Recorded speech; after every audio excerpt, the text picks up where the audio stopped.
नमस्कार साथियों, स्वागत है आपका हमारे YouTube channel history for all exam में। और जैसा कि आप जान रहे हैं कि हम लोग एनसीईआरटी की सीरीज़ को लेकर के चल रहे हैं। और आज जो ये वीडियो है ये क्लास 12 के व्यष्टि अर्थशास्त्र से संबंधित है। इसमें सबसे मुख्य बात ये हो जाती है कि एनसीईआरटी का जो व्यष्टि अर्थशास्त्र है उसमें जो एग्जाम के पॉइंट ऑफ व्यू से जो हमें पढ़ना है वो सिर्फ मुख्य बात पढ़ना है। इसमें आर्थिक मोड़ अर्थात वक्र के बारे में हमें विशेष रूप से पढ़ना है। बाकी जितने भी उसमें जो टॉपिक्स दिए हुए हैं वो एज अ क्लास पढ़ने के लिए अच्छे हैं, लेकिन प्रतियोगिता के रूप से अगर देखा जाए, उसे एग्जाम्स के रूप से देखा जाए, जैसे SSC, UPSC, BPSC, other state exam के बारे में देखा जाए तो उतने महत्वपूर्ण नहीं होते हैं। उसमें से सिर्फ निचोड़ आता है कि हमें कर्व के बारे में पता होना चाहिए कि इकोनॉमिक्स कर्व कितने हैं, जो आर्थिक अर्थव्यवस्था में इसकी ज़रूरत पड़ती है किसी भी वक्र के बारे में, जैसे फिलिप्स कर्व, लॉरेंस कर्व, है ना, आपका कुजनेट्स कर्व। तो ये क्या है वो एक जगह मैं समाहित करके आपके सामने लाया हूँ। और इसमें हम लोग जानेंगे कि आर्थिक वक्र कितने प्रकार के होते हैं और कैसे कैसे इसका कैसे हम पहचानेंगे कि कौन सा वक्र क्या बारे में बताता है, इसके बारे में हम आगे देखेंगे। तो जैसा कि आप देख रहे हैं, हेडिंग है वक्र, और वक्र में इसी प्रकार से आपको लाइन बाय लाइन एक एक वक्र के बारे में समझाया जाएगा। जैसे आप पहला जो वक्र देख रहे हैं इसको हम लोग कुजनेट्स वक्र कहते हैं। कुजनेट वक्र जो है वो बनता कैसे है, पहले उसको आप ये देख लीजिए, उसके बाद आप समझ पाइएगा कि ये दर्शाता क्या चीज़ है। ये है आपका वाई एक्सिस और ये है आपका एक्स एक्सिस। तो वाई एक्सिस पे जो है वो इनकम इनइक्वालिटी को बताता है। ठीक है, इनकम इनइक्वालिटी का मतलब आय असमानता, आय असमानता ये इधर बताता है। और जो ये है ये पर कैपिटा इनकम है, पर कैपिटा इनकम है जो एक्स एक्सिस को बता रहा है। अब इसमें एक कर्व है जो यहां से आता है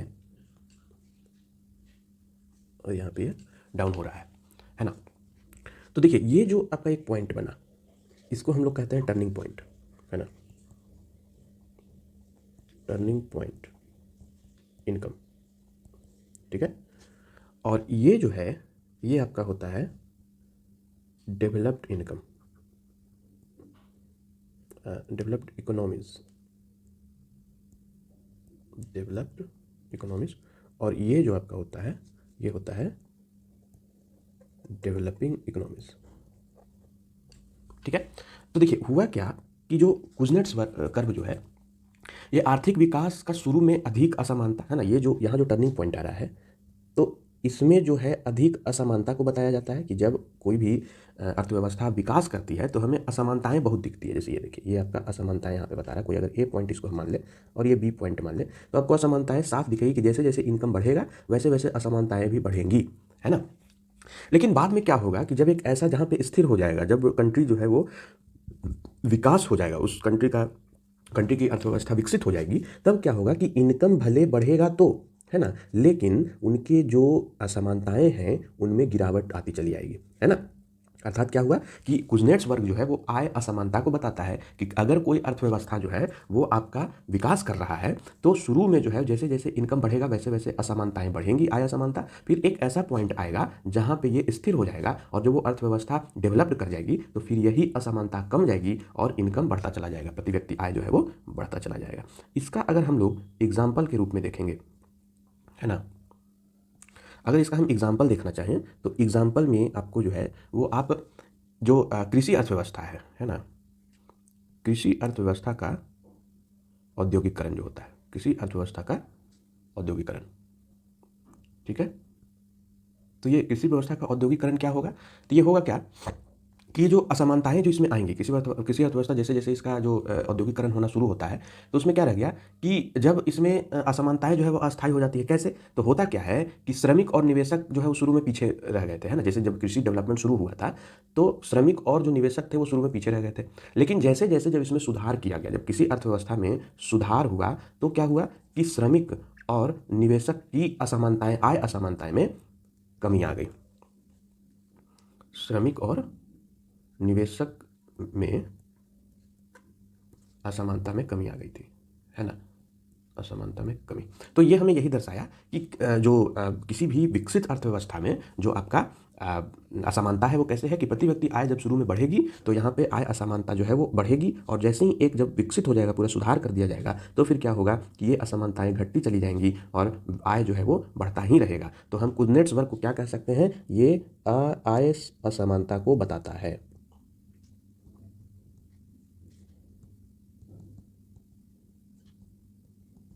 ठीक है। और इसका विकास किसने किया था, इसका डेवलपमेंट किसने किया था, तो इसका डेवलपमेंट जो था वो साइमन कुजनेट्स ने किया था। साइमन कुजनेट्स के द्वारा ये किया गया था डेवलपमेंट। ठीक है, तो आपको कुजनेट्स वक्र के बारे में पता चल गया। ये क्या है, ये आय असमानता के बारे में बताता है। इसका डेवलपमेंट साइमन कुजनेट्स ने किया था, है ना। और ये क्या है, तो ये इस प्रकार से वक्र को दर्शाता है। अगला जो वक्र है इसको हम लोग लॉरेंस वक्र कहते हैं, है ना। लॉरेंस वक्र इसे कहते हैं।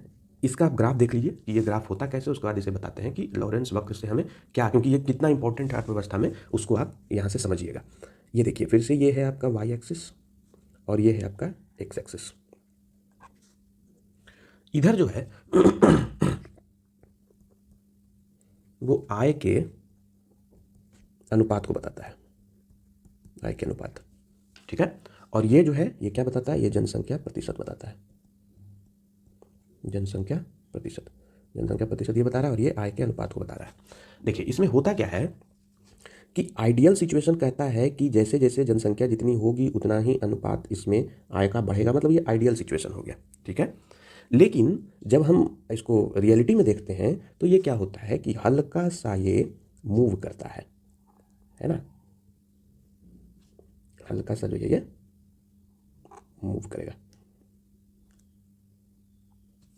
तो यही हमारा क्या कहला गया, यही हमारा लॉरेंस कर्व कहलाता है, लॉरेंस वक्र इसको हम लोग कहते हैं। ठीक है, तो लॉरेंस वक्र क्या हो गया, ये तो इक्वालिटी को बताएगा, ये समानता बता रहा है।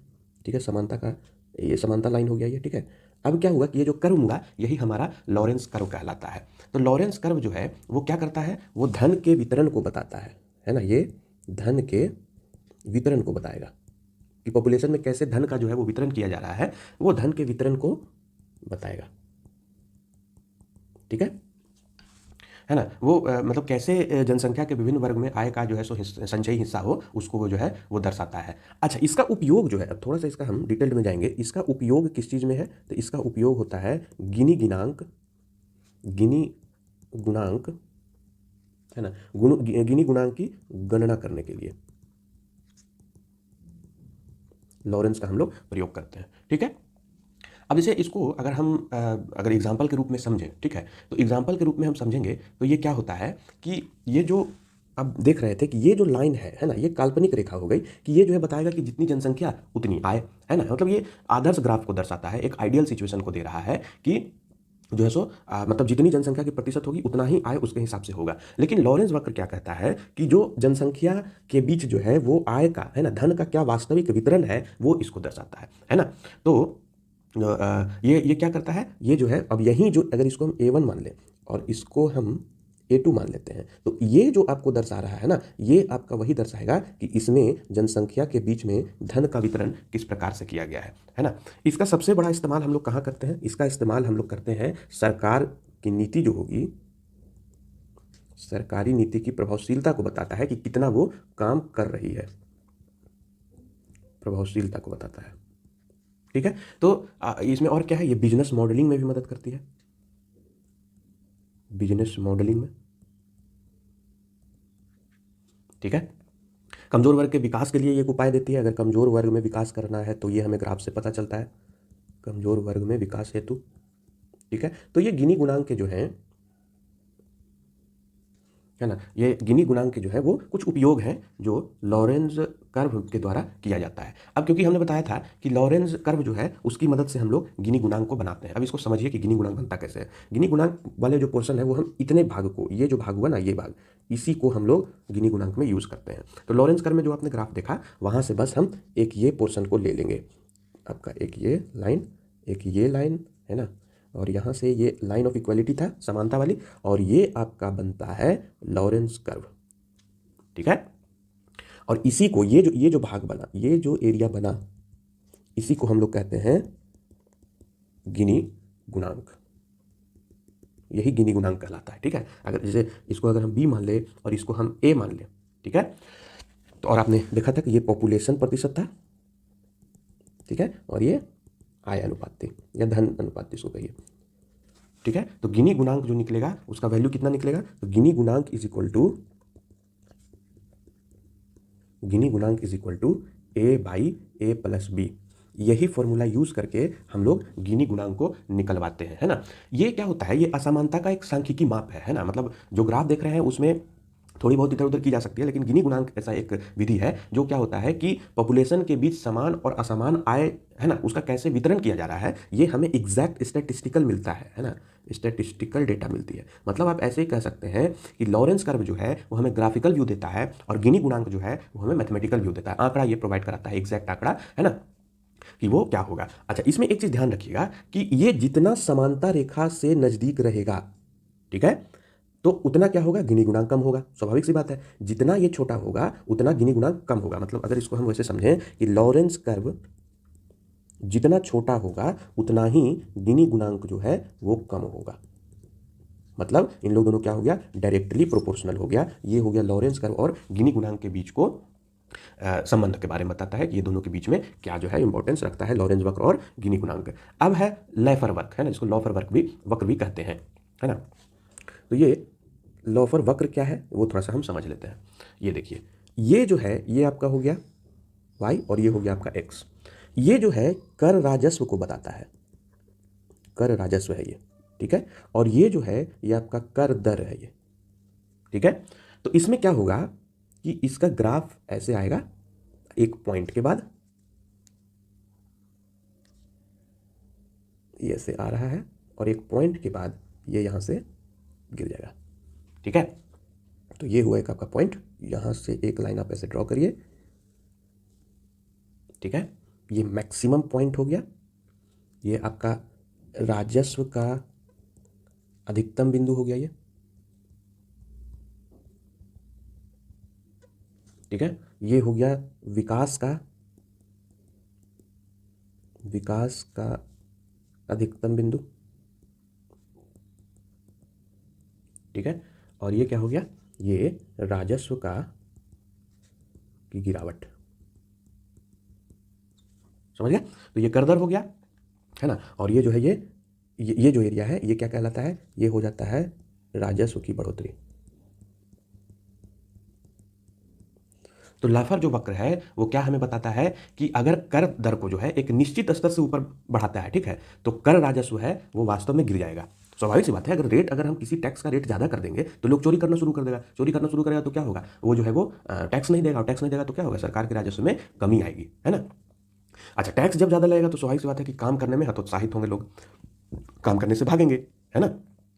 तो जो है ये लाफर वर्ग क्या बताता है कि जैसे जैसे कर दर बढ़ेगा तो क्या होगा कि एक समय के बाद कर राजस्व जो है उसमें गिरावट आएगी। तो ये लाफर वर्ग क्या बताता है, कर एवं कर दर, है ना, कर दर एवं कर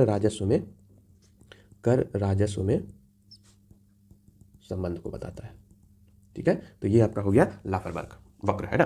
तो इसके, है ना, इस पे क्या होता है कि अगर जैसे मान लेते हैं कि अगर कुछ सिद्धांत क्या होता है, इसी सिद्धांत के आधार पर क्या होता है कि कर में जो है हम कटौती करते हैं। तो जैसे भी देखते होंगे कि किसी बजट में अगर किसी कर के दर में कटौती हो रही है तो वहां से आप समझिए कि लैफर वर्ग उसे क्या बता रहा है कि राजस्व की कमी हो रही है, इस कारण टैक्स में कटौती की गई है। तो यह है लैफर वक्र के बारे में। अब थोड़ा सा फिलिप्स वक्र के बारे में देख लेंगे।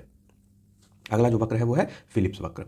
तो फिलिप्स वक्र का जो आपका ये है, जो ग्राफ इसमें दिखाया जाता है वो क्या होता है, ये मुद्रास्फीति और बेरोजगारी को बताता है ना। तो ये हुआ आपका एक कर्व, इसमें होगा आपका मुद्रास्फीति जिसको इन्फ्लेशन कहते हैं, और ये हो जाता है आपका बेरोजगारी, ठीक है, ये मुद्रास्फीति। अब इसमें क्या होगा, इसमें ऐसे कर्व बनेगा, ठीक है। अब इसको समझिए कि ये होता क्या है। तो ये क्या होता है कि जो इन दोनों के बीच का जो संबंध है ना, ये सबसे पहले यहाँ पे आप जान लीजिए कि ये मुद्रास्फीति और बेरोजगारी को बताता है। मुद्रास्फीति बेरोजगारी संबंध, और ये जो संबंध है ना ये बेसिकली स्थिर और विपरीत संबंध है ना। तो स्थित और विपरीत संबंध क्या होगा, ये बताता ये है कि अगर मुद्रास्फीति आती है ना, आर्थिक विकास में अगर मुद्रास्फीति आया तो जो बेरोजगारी है वो कम होगी, है ना। ये आर्थिक विकास ये दावा करता है कि अगर मुद्रास्फीति आती है तो जो है नौकरियां और नौकरी अधिक हो जाएगी और बेरोजगारी कम हो जाएगी, है ना। लेकिन इसका क्या होता है कि इस पर जो है सो हम क्या करते हैं कि विपरीत संबंध को फिर हम बताते हैं कि अगर मुद्रास्फीति कम होगी तो बेरोजगारी जो है वो ज़्यादा होगा, और अगर मुद्रास्फीति ज़्यादा होगा तो बेरोजगारी कम होगी, है ना। तो ये जो है सो इन्वर्सली प्रोपोर्शनल हो जाता है कि मुद्रास्फीति अगर बढ़ी, ठीक है, मुद्रास्फीति अगर बढ़ती है तो बेरोजगारी क्या होगी, कम हो जाएगी, बेरोजगारी कम हो जाएगी। मतलब इन लोग जो है वो इन्वर्सली प्रोपोर्शनल है, ठीक है। इसको अगर हम ऐसे लिखें तो ये इन्वर्सली प्रोपोर्शनल हो जाता है कि अगर ये बढ़ेगा तो दूसरा घटेगा। तो ये है आपका जो फिलिप्स कर्व इसको कहते हैं, है ना। 1970 में इसका बेसिकली ये रखा गया था, जिसमें बताया गया कि अगर मुद्रास्फीति बढ़ती है तो बेरोजगारी भी जो है सो कमी आएगी, और मुद्रास्फीति अगर कमता है तो बेरोजगारी जो है सो बढ़ेगा, ठीक है। तो ये जो मुद्रास्फीति बेरोजगारी संबंध है कैसा संबंध है, स्थिर और विपरीत संबंध है, स्थिर एवं विपरीत संबंध को बताता है, ठीक है। अगला जो वक्र है वो आपका है एंजल वक्र, ठीक है। एंजल वक्र, एंजल वक्र क्या है, तो एंजल वक्र जो है वो आपका वस्तु और आय के बीच में ये आपके संबंध को बताता है ना। तो ये अगर हम वक्र मान लें तो इस वक्र में ये हो गया आय स्तर और ये हो गया आपका व्यय स्तर, ठीक है। तो आय और व्यय को ये बताता है, और इसमें जैसे अगर आप इसको थोड़ा सा कोशिश करें इसको और भी करने की, तो एक तो आपका ग्राफ बनेगा ऐसा, ठीक है, और इसी में एक दूसरा केस आएगा जो आपका ग्राफ बनेगा, ये आय स्तर है और ये व्यय स्तर है। तो दूसरा जो ग्राफ कैसे बनेगा, दूसरा ग्राफ कुछ ऐसे बनेगा, है ना।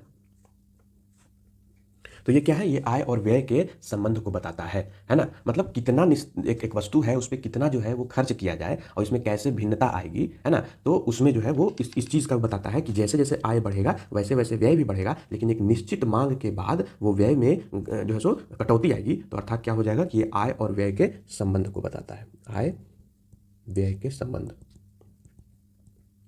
है ना। और यहीं से फिर मांग जो है सो मांग और पूर्ति की जो है सो बात की जाती है, वो हम इसी से समझते हैं, है ना।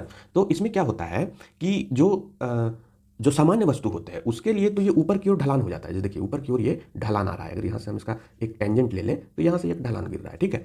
अब क्या होता है कि मांग ये जो क्या करता है, ये जो है सो मांग की सकारात्मक लोच को बताता है। ये देखिए अगर इसको हम व्यवस्थित समझ, ये ढलान आया, ये सकारात्मक है ना, ये पॉजिटिव है, ठीक है। और क्या होता है कि ये नकारात्मक ढलान जब जा रहा है तो ये हमारा क्या होता है, ये मांग के नेगेटिव पॉइंट्स को बताता है ना। इसी को हम लोग कहते हैं इंफीरियर और इसको हम लोग कहते हैं एक्सपीरियर, और ये तो सामान्य है ही। तो सामान्य वाला जो केस था वो आपको यहाँ दिखाया गया, और ये इंफीरियर और एक्सपीरियर की जो बात होती है वो आपको आय स्तर और व्यय स्तर, अर्थात मांग, आय और डिमांड, मतलब इनकम एंड डिमांड का भी अगर हम बात करें तो वो हमको किससे मिलता है, वो हमको एंजल वक्र से मिलता है। अगला जो वक्र है वो है आपका रहन वक्र, है ना। रहन वक्र है, रहन वक्र क्या करता है उसको देखिए। ये है आपका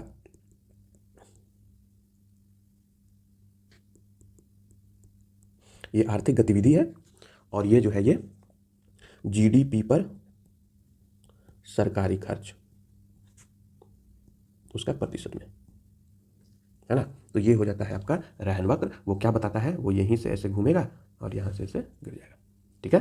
ये थोड़ा सा जो है वो स्लाइटली इधर जाता है, ठीक है।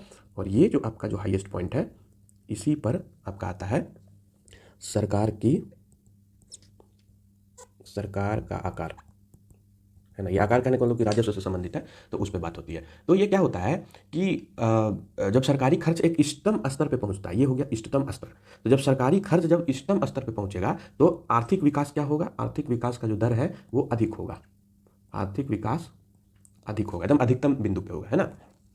तो क्या हो गया कि जो सरकारी व्यय जो शुरू में किया जाता है, ये क्या किया जाता है, आर्थिक प्रदर्शन को अच्छा दिखाने के लिए ये आर्थिक व्यय किया जा रहा है, ये प्रदर्शन को अच्छा दिखाने के लिए होता है। लेकिन जैसे ही एक निश्चित राशि से अधिक हुआ, एक निश्चित राशि से अधिक हुआ और सरकारी कर, है ना, और कर और हस्तक्षेप गतिविधि में जब हस्तक्षेप किया गया तो उसमें क्या हुआ कि प्रदर्शन और विकास दर में कमी आनी शुरू हो जाती है। इसलिए आप देखे होंगे कि कोई भी योजना जब शुरू में जो है वो बहुत ज़्यादा विकास की ओर दिखाता है कि बहुत ज़्यादा डिमांड बढ़ जाता है उस योजना की, उसका विकास का, और फिर अचानक से वो धीरे धीरे बैठने लगता है, तो वो कौन से कर्व को बताया जाता है, वो रहन कर्व के द्वारा बताया जाता है, अर्थात आर्थिक गतिविधि और जीडीपी को बताता है ये, ठीक है। तो ये आर्थिक गतिविधि और जीडीपी के संबंध को बताता है। अगला जो आपका ग्राफ है वो है वेतन ग्राफ, है ना, वेतन वक्र। ये वेतन वक्र का क्या ग्राफ है, तो ये वेतन वेजेस कर्व जिसको कहते हैं, ये आपका हो गया वेतन और ये आपका हो गया बेरोजगारी।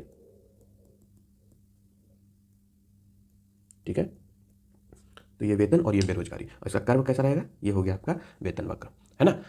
तो इसका वेतन वक्र क्या है कि जो एक श्रमिक है जो पहले से ऐसे क्षेत्र में काम कर रहा है जहाँ पे जो बेरोजगारी दर बहुत अधिक है, तो वह जो है उस देश के उस क्षेत्र का या क्षेत्र की तुलना में बहुत कम कमाता है और नौकरियां कम उपलब्ध होती हैं, है ना। तो ये जो है वो श्रम आपूर्ति और मजदूरी के बारे में ये ज़्यादा बताता है, मतलब वेतन और बेरोजगारी के बीच में संबंध को बताता है ना। तो इसका हम क्या करेंगे कि मतलब कि इसका विशिष्ट क्षेत्र में अगर हम किसी बेरोजगारी के स्तर को हम अगर दर्शाते हैं तो मजदूरी जो है सो किस प्रकार से नकारात्मक संबंध जो हो जाता है वो बताता है कि अर्थात जो है सो बेरोजगारी बढ़ रही है उस क्षेत्र में और वेतन कितना भी अधिक हो जाए उससे कोई अंतर दिखने वाला नहीं है ना। तो यही जो ये जो रिलेशन है इसका क्या है, ये नकारात्मक संबंध को दिखाता है। तो आपसे सवाल कर सकता है कि वेतन और बेरोजगारी में संबंध कौन सा वक्र बताता है, तो वेतन वक्र बताता है, और ये कैसा संबंध बताता है, तो ये नकारात्मक संबंध को बताता है। ठीक है, मतलब कि अगर बेरोजगारी दर ऊंची होगी तो क्या होगा कि बहुत लोग काम करना चाहते हैं जो अल्प रोजगार है ना। और इस ऐसी स्थिति में क्या होगी कि वेतन तो बढ़ेगा लेकिन जो श्रम पूर्ति जो है उसमें तो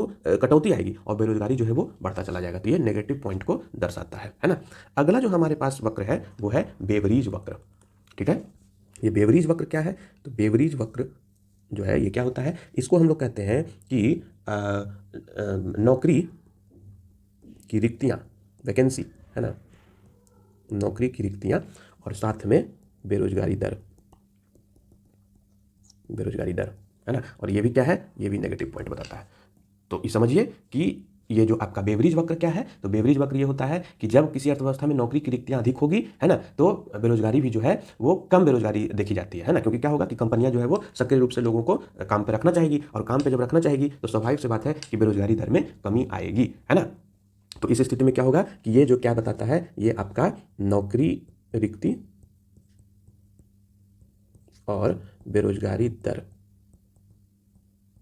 बेरोजगारी दर, ये कैसा संबंध बताता है, ये सकारात्मक संबंध बताता है, सकारात्मक संबंध, है ना। तो ये हो गया आपका बेवरेज कर्व। अगला जो है उसको हम लोग कहते हैं ग्रेट गैट्सबी कर्व, है ना, ग्रेट गैट्सबी कर्व। ये ग्रेट गैट्सबी कर्व क्या है, तो ये आय और इनकम असमानता को बताता है। ध्यान रखिएगा, ये क्या है कि ये आय और आय असमानता को बताता है, असमानता।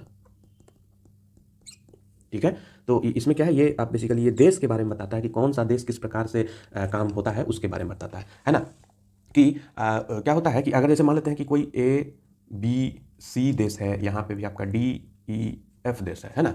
तो क्या वो कहेगा कि जैसे जैसे आय जो है वो असमानता ज़्यादा होगी, तो हमने पहले ही वो ग्राफ में बात किया था कि कुजनेट्स ग्राफ जो था कि जैसे जैसे आय समानता जो उच्च आय समानता वाले जो देश होंगे उनमें आर्थिक गतिशीलता क्या होगी, कम होगी। और ये जब कम होगी तो ये आगे की पीढ़ी पर जो है वो क्या करेगा, आगे बढ़ने के अवसर को प्रभावित करेगा। स्वाभाविक सी बात है कि जब आपका हम गतिविधि दे ही नहीं रहे हैं, क्योंकि एक समय के बाद क्या होता है, टर्निंग पॉइंट के बाद विकास में कमी आ जाती है। तो जब विकास में कमी आएगी तो उससे क्या होगा कि आर्थिक गतिशीलता में कमी आ गई तो भावी पीढ़ी को क्या होता है, सामाजिक पीढ़ी पर आगे बढ़ने में जो है सो प्रभावित करता है ना।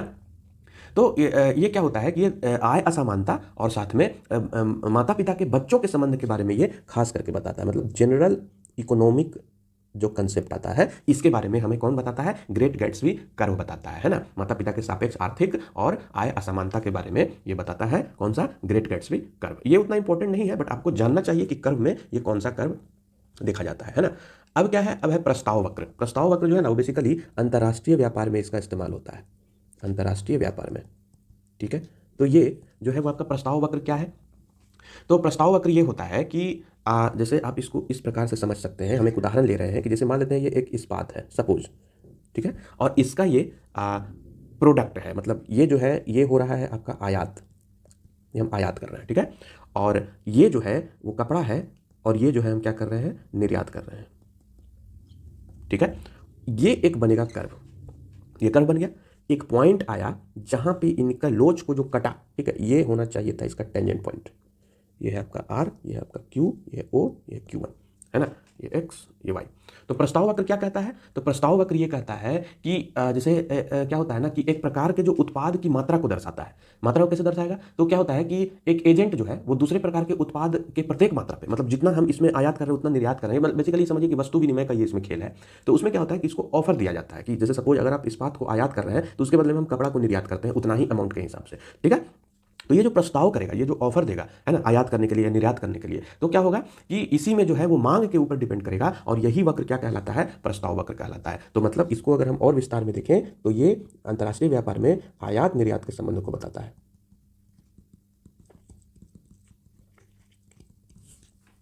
ठीक है। अगला जो कर्व है वो है जे कर्व, है ना, ये जे कर्व है। ये जे कर्व क्या है, ये जो कुछ मान्यताएं हैं, है ना, जो देश के व्यापार घाटा और फिर मुद्रा के मूल ह्रास जो खराब हो जाता है, इनके बारे में ये जानकारी देता है। मतलब आप ऐसे समझिए कि इसमें पॉजिटिव नेगेटिव दोनों की संभावना हो जाती है, और ये आपका जीरो है, ठीक है, और ये हो गया आपका प्लस, ये माइनस, ठीक है। अब क्या हो रहा है कि ये करंट बैलेंस है ना, और ये जो है वो आपका क्या है, करेंसी डिप्रिसिएशन है। ठीक है। तो ये जो एक पॉइंट बनेगा ना, यही एक पॉइंट से जो ये उठता है, ये जो पॉइंट यहां से जे आकार में जो उठेगा, ठीक है, यही क्या होगा आपका, ये आपका जे वक्र कहलाएगा, है ना, ये आपका जे वक्र कहलाएगा। ये क्या करता है, ये मुद्रा के अवमूल्यन के बाद जो व्यापार घाटा जो शुरू में खराब हुआ, जैसे ये क्या हुआ कि हम इसको जब डिवेल्युएशन कर दिए, डिप्रिसिएशन कर दिया गया मूल्यह्रास में, तो शुरू में क्या हुआ, ये घाटा हुआ, है ना। लेकिन फिर क्या हुआ कि जब निर्यात स्थिर कर दिया गया, जब निर्यात स्थिर हो गया, तो अचानक से इसमें बढ़ोतरी हो जाएगी, व्यापार जो घाटा है वो जो है सो कम हो जाएगा, और कम होगा ये पॉजिटिव में आ जाएगा। और ये क्या, ये कौन सा वक्र दर्शाता है, ये जे वक्र दर्शाता है ना। तो ये जो है वो घाटा एवं मूल्यह्रास के बीच संबंध को ये बताता है। ठीक है, तो ये जे वक्र हो गया। इसके बाद अगला जो है वो किंग्ड मांग वक्र इसको कहते हैं, है ना, इसको किंग्ड डिमांड कर्व कहते हैं। ठीक है, ये क्या होता है, ये होता है कि ये कीमत और इसको हम क्या कहेंगे, इसको क्वांटिटी कह देंगे, है ना, ये क्वांटिटी है, क्वांटिटी अर्थात कि कितना उसमें जो है वो इसका मतलब कितना इसमें क्वांटिटी मौजूद है और कितना इसका कॉस्ट है, उस पर ये डिपेंड करता है ना। तो जैसे मान लेते हैं कि इसका जो ग्राफ है वो कुछ इस प्रकार से बनेगा, इसका ग्राफ जो है वो ऐसे कुछ बनेगा। ठीक है, एक ये पॉइंट पकड़ लीजिए, एक ये पॉइंट ले लीजिए, ये हो गया आपका एक पॉइंट, ये हो गया आपका दूसरा पॉइंट, और यहाँ पे एक पॉइंट पकड़ लेते हैं, तो ये हो जाता है आपका तीसरा पॉइंट, है ना। तो ये P2 है, ये P1 है, ये P3 है। ठीक है, और ये क्या हो गया, ये Q3, ये Q1 और ये Q2। ठीक है, और ये डिमांड बताता है ना। तो ये क्या हो रहा है, ये बेसिकली ये हो रहा है कि एक बाजार में एक निश्चित डिग्री की कीमत जो है, कठोरता या स्थिरता होती है, और जो है ना वो क्या होता है कि कीमत को नीचे की दिशा में दिखाया जाता है ना, नीचे की दिशा में ये बदलाव किया गया। ठीक है, ये क्या होता है, कीमत और उत्पादन में जो निर्धारण किया जाता है उसके बारे में इसकी जानकारी दी जाती है किंकित मांग वक्र के अनुसार, है ना। मतलब कि यदि संगठन जो है, मतलब कोई संस्था है, कोई इंडस्ट्री है, अगर वो कीमत बढ़ाएगा तो प्रतिस्पर्धी जो संगठन होंगे, जैसे मान लेते हैं कि कोई A1 है, A2 कोई दो इंडस्ट्री है, अगर A1 कोई कीमत बढ़ाया तो A2 क्या करेगा, वो अपने कीमत में कटौती कर देगा। जैसे P1 है, P3 है, इसने एक कीमत बढ़ाया, P1 जो था थोड़ा कम किया, और P2 जो था वो और कम कर दिया। तो स्वाभाविक सी बात है कि अगर इसका जब कीमत कम होगा तो इसकी क्वांटिटी क्या होगी, बढ़ेगी, इसका जो है सो जो वस्तु है वो ज़्यादा से ज़्यादा बिकेगा, और जो ज़्यादा कीमत रखे हुए उसकी वस्तु कम बिक रही है। तो यही मूल्य कठोरता और बाजार स्थिति को जो बताता है ना, बाजार स्थिति और मूल्य कठोरता, मतलब इसको मांग और पूर्ति की अगर हम बात कर लें, बाजार स्थिति और मूल्य कठोरता को जो बताएगा वो क्या कहलाएगा हमारा, वो हमारा किंग्ड मांग वक्र कहलाएगा। अब आता है इंडिफरेंस कर्व। ये इंडिफरेंस कर्व क्या है, तो ये दो वस्तुओं के बीच के अंतर को बताता है ना। ये समझ मान लेते हैं कि वस्तु y है और ये वस्तु x है। ठीक है, तो ये जो तीन रेखाएं आपको आएंगी, है ना, ये I1 I2 I3, ये क्या होता है, यही आपको बताता है इंडिफरेंस कर्व, कि दो वस्तुओं, है ना, उनको जो है सो दो वस्तुओं के बीच के जो संयोजन होंगे उनको कैसे डिफाइन अगर हमें करना है, दो वस्तुओं के बीच का हमें अगर तुलना करना हो तो वो कौन सा ग्राफ बताता है, तो वो हमारा बताता है इंडिफरेंस कर्व। ठीक है, अब जो है वो आर्थिक सुधार के वक्र होते हैं। ये आर्थिक सुधार के वक्र क्या होते हैं, तो ये क्या होता है ना कि आर्थिक सुधार का जो वक्र है कि किसी भी देश में अगर कोई सुधार हो रहा है तो उस देश में सुधार होने के लिए कैसे धीरे धीरे कम रहता है, फिर अचानक से बढ़ता है, फिर होता है कि एकदम धीरे धीरे बढ़ ही रहा है ना। जैसे आप जापान का कुछ एग्जांपल ले लीजिए, इंडिया का एग्जांपल लीजिए, तो सब में एक इकोनॉमी रिकवरी दी गई है कि इकोनॉमी रिकवरी में जैसे क्या होता है ना कि इसको वर्णमाला के जरिए दर्शाया जाता है। जैसे एक कोई है वी कर्व है ना, कोई यू कर्व है, ठीक है, कोई जो है वो आपका डब्ल्यू कर्व रिकवरी है, तो ये क्या है, ये एल कर्व रिकवरी है, कीन्स का के जो कर्व रिकवरी है, ये क्या है, ये जो आर्थिक गतिविधियों की रिकवरी को जो बताता है ना, वो आर्थिक सुधार की तुलना को बताता है, और यही हमें क्या आर्थिक सुधार के वक्र के बारे में पता चलता है। जैसे देखिए एल शेप्ड जो रिकवरी है, एल आकार की रिकवरी है, इसको आप पहले समझिए। तो ये जो है, ये है समय, ठीक है, और ये है आपका जीडीपी, ठीक है। तो आपका जो है इसका जो कर्व बनेगा वो कैसे बनेगा, एल शेप का बनेगा, ठीक है। और इसमें क्या होगी कि अर्थव्यवस्था जो है, अर्थव्यवस्था वो कभी नहीं सुधरेगी, कभी नहीं सुधरेगी, वो कुछ ना कुछ उसमें प्रॉब्लम रहेगा ही रहेगा। ये कौन सा बताता है, जब ये एल कर्व, ये देखिए एल कर्व ये बना रहा है ना, तो ये जो एल शेप हुआ ना, यही होता है क्या आपका, इसी को हम लोग एल शेप्ड इकोनॉमिक रिकवरी कहते हैं। इसमें कुछ ना कुछ त्रुटियां रहेंगी हमेशा, तो ये जो है वो एल कर्व को दर्शा रहा है, ठीक है। जैसे जापान का एक एग्जाम्पल हम ले लेते हैं, है ना, कि जैसे जापान में 1980 से 90 तक का जो दशक था, वो क्या होता है, उसको हम लोग खोया हुआ दशक कहते हैं, है ना। तो खोया हुआ दशक क्यों कहते हैं, तो क्या था कि 1980 का जो दशक था उसमें क्या था कि जो था सो उसका जीडीपी जो था उसका देश में पहला स्थान था, ठीक है। लेकिन क्या हुआ कि शेयर बाजार में ऐसी गिरावटें आनी शुरू हो गई कि उनका जो है वो बाजार 1989 तक जो था वो बहुत ज़्यादा गिर गया और ब्याज दर बहुत बढ़ गया। और ये जब ब्याज दर बढ़ा तो क्या हुआ, ये 10 साल जो थे उनमें जो रिकवरी देखी गई वो कैसी देखी गई, एल शेप्ड रिकवरी देखी गई, है ना। तो ये इसको हम एग्जाम्पल में जापान में खोया हुआ दशक कह सकते हैं,